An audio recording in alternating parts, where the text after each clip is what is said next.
Hey guys, what's going on? I'm back with another video, another review. I've been reviewing stuff and making videos like a madman, right? This last week. I hope nobody out there minds, especially after I've been away for so long.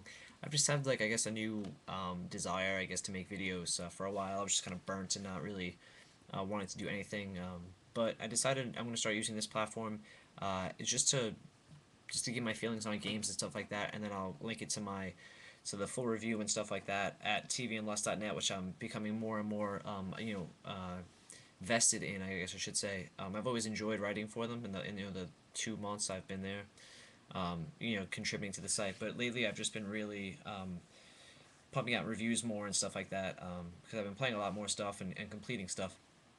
But as you can tell by the title today, I'm going to be reviewing Sonic 4 Episode 1 for the Xbox Live Arcade, PSN, and WiiWare. So first off, this is a direct sequel to the continuation of the games on the Sega Genesis, which will definitely please a lot of people out there. I mean, people have been attacking Sega or pleading with Sega to go back to how it used to be with just 2D Sonic, no more of the 3D stuff. Everything.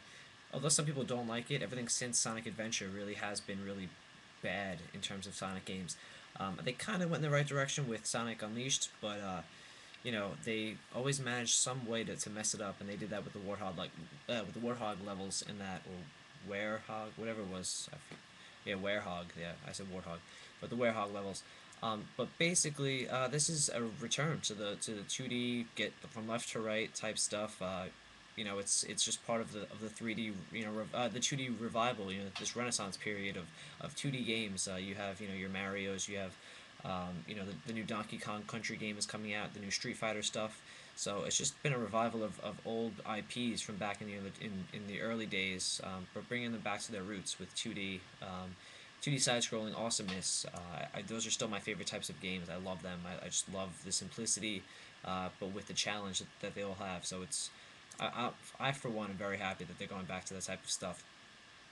So basically, the story here it picks up, I believe, right after Sonic and Knuckles on the Genesis. So Sonic had just defeated Dr. Robotnik or Eggman, whichever you prefer to call him, and he thinks it's all life is good, but then Robotnik comes back, and then we have your game. Like most games from that era, there's not a whole lot going on. It's just simplis, just a simple little story, but it gets the job done. Nobody really cared. In platformers, I still don't care. I play Sonic for just the fun and not for the narrative of it. So so this is the first episode. This will cost you 1,200 Microsoft points for $15, or 15 whatever, PSN or Nintendo points, and it's a very short game. I completed it in about 2 hours.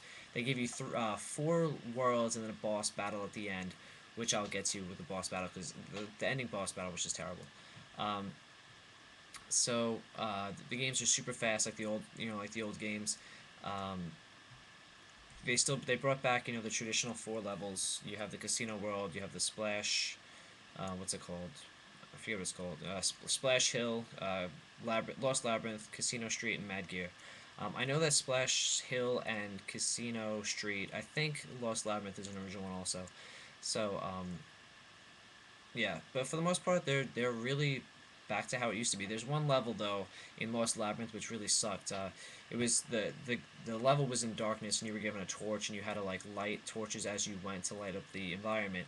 But it kind of felt like when you're walking through a dark room and you don't know if you're gonna step on anything, so you couldn't really go too fast in the level due to the various you know height differences in the stage and just enemies and stuff like that. So that was definitely my least favorite level of the game. But other than that, it was just back to how it used to be. There's a lot of loops and there's a lot of you know I don't know what they're called. There's the trampolines and stuff like that. So everything else is exactly how you remember it, which is definitely going to please a lot of people. Um, in terms of looks and presentation, everything is great. Um, when you start to move Sonic, he kind of walks weird. I don't know what it is. If you play it, maybe you've noticed also. Um, and I could have sworn at one point he was doing the moonwalk. So that was pretty interesting. But other than that, everything it looks just like the Sega games if you just gave him an HD facelift, which is cool. It's again, this is what people wanted to get from Sonic. But with the retro feel, you get a lot of the retro, type things. You know, you there was a lot of unavoidable deaths for me. Whether it was I hit a platform or hit a thing that shot me out of somewhere directly into an enemy. I had no control to move that, and a split second I have to get out of the way. There's really no way to avoid that type of stuff, which definitely hindered my enjoyment in a lot of the levels.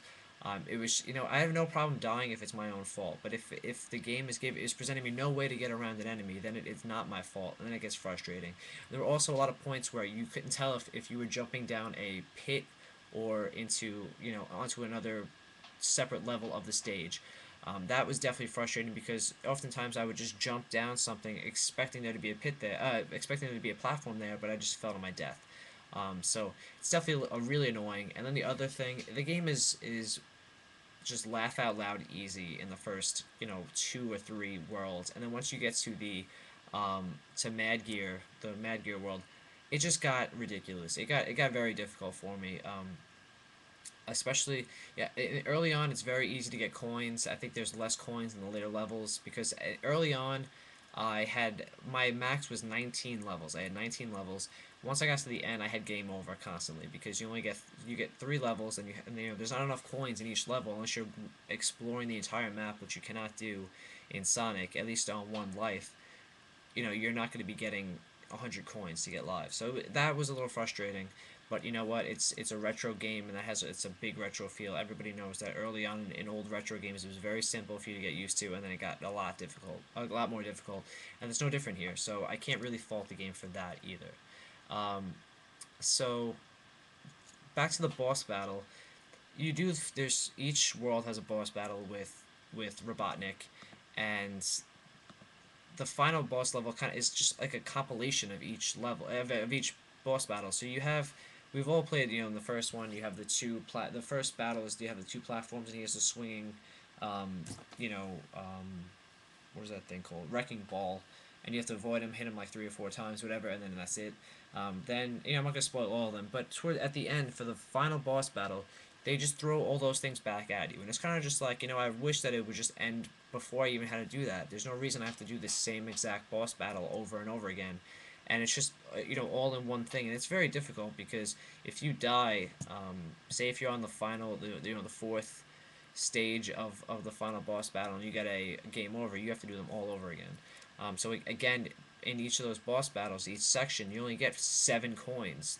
There's no way you can get an extra life. So that definitely very got frustrating for me a lot.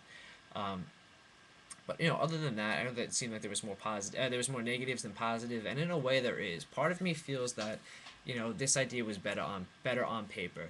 We've seen the Mario. The difference between Mario and the Sonic games is that we saw the Mario games evolve and stuff like that. It wasn't just about the shtick that that Sega presented with Sonic is that the game was super fast, super fast. It's faster than Mario, but it not necessarily was better than Mario, and I think that holds true. I mean, we've seen Mario transition perfectly from platform to platform, and we haven't really seen Sonic do that. So, with the new Super Mario Brothers and the game on the Wii, it was kind of like when I went back to the 2D, it was kind of like a nice, you know, nostalgic feel. The Sonic game, in a sense, is more trying to save this franchise. I think if this game doesn't sell well, I haven't seen the NPD numbers, and I think it's too early. It's only out a couple weeks. If this game doesn't sell well, where do they take Sonic from then? Because we know that it's not going to work in 3D, and now it doesn't work in HD. And going back to this is like one of those games that it just you remember it more fondly, and then it's like when you were younger and you went somewhere and you got all excited, but if you go back there today, it's not as good as it used to be, and that's exactly how I feel with this game. I was never a huge Sonic fan because I didn't have a Genesis when we were younger. I had Super Nintendo, but this definitely seems like a game where the idea and like the thought of, oh my God, there's a new Sonic game in 2D, definitely it sounds better on paper. That coupled with the episodic entries into it is just it's stupid. This is going to end up, if you want to play all 3 episodes, it's going to end up costing you $45 for a side-scrolling Sonic game, which will probably max out at 6 hours. I mean, there's no reason for that. I'm hoping that Sonic. This won't happen, but I would like to see it. If you bought the first game, you get a $5 discount on the second game. I think that'd be great because then I would definitely buy it. Once episode 2 comes out, I'm kind of on the fence because I was not blown away by this, and I actually this it kind of wore out as welcome. I kind of even after 2 hours or so, I just wanted this to end because I was over it. I think it definitely better buy for the same amount of price as getting the Sonic's Ultimate Genesis collection, especially because this isn't a game that has some story. You're just playing levels. It's like a Little Big Planet type thing. You just want more levels. And this one, if you haven't played the Sonic games in a while, for all I can remember, these were just remakes of the original levels. So um, with that said, I think original Sonic fans who grew up with the series will like it. I think they'll appreciate it. But if you're just jumping into this, I don't, if you'd ever played the old Sonic games, go buy the Genesis collection and you get Sonic 1, 2, 3, and I think Sonic and Knuckles is on there as well. Definitely a better buy. It just didn't do it for me. I was really excited for this game, but it definitely underachieves. It may not even be an underachievement type thing. It's just, like I said, this sounded better on paper than it actually is once you're actually playing it. But aesthetically, it looks great. Everything looks great. It's got good music. It even has the old, Sega type thing when you turn the game on. But other than that, I would say pass on Sonic 2, on Sonic 4, Episode 1, and I would say probably pass on the rest of them. So that was my review. It's going to be up. My written review is going to be up on Monday, or maybe Sunday or Monday. Probably Monday on the site if you want to check out my more in-depth stuff. And that's it. If I'm making too many videos, just let me know and I'll slow down. But I've just been playing a lot and I've had a lot of free time. So yeah, that's it. I'll catch you guys later.